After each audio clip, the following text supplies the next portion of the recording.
Last fall, there was a time when I was searching for an old camera. I was particularly interested in vintage photography and found a rare model on Craigslist. The seller was offering it for $100. He claimed the camera was still perfectly functional and in excellent condition.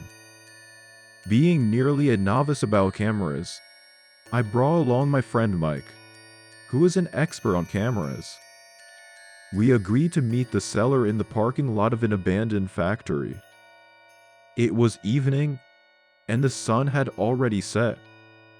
The seller, a large man, descended from his old truck, his eyes fixating on us. He began to extol the virtues of the camera. Mike took it, performed a few checks, and confirmed everything was in order.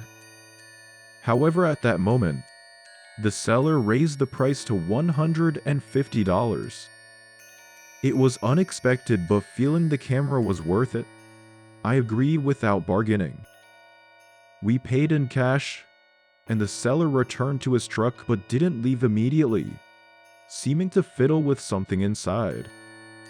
Leaving the spot, Mike and I started to examine the camera in his car. Shortly after, Mike looked at me as if he noticed something. From the direction of the factory, another vehicle entered the parking lot and headed straight towards us.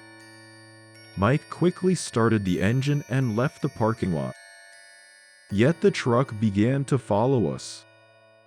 At first, we thought it was coincidence, but no matter how we turned, the truck kept on our tail.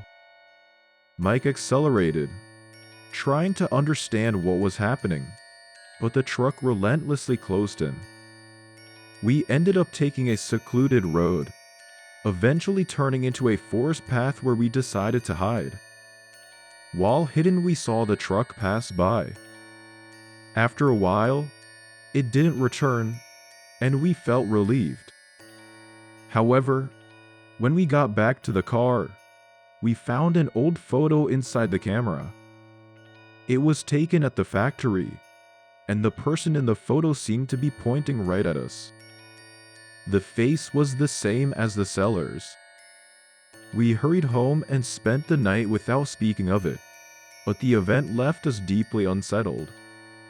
Since then, we have been very cautious with Craigslist transactions, and the camera remained in our house as a memory of the eerie event. No one dared to use it, as the world it captured seemed somehow distorted. Weeks later, I met another friend interested in the camera, fascinated by the supernatural. Upon hearing the story, he was excited to take pictures with it. We went back to the factory, but this time with a different purpose. Upon arrival, the atmosphere felt entirely different, as if something was waiting for our presence. My friend took photos of the parking lot where we first met the seller. After finishing, we left immediately to develop the photos at home. Among the developed photos were several unexplainable shadows, appearing human-shaped but unnaturally blurred. Most shockingly, the seller's figure was clearly visible in the spot where he last stood, but his face was different. The eyes were hollow, and the mouth was unnaturally wide open. Since that night, we feared even touching the camera. It felt not just like a machine, but like a gateway to something else. Something seemed to awaken in the photos we took.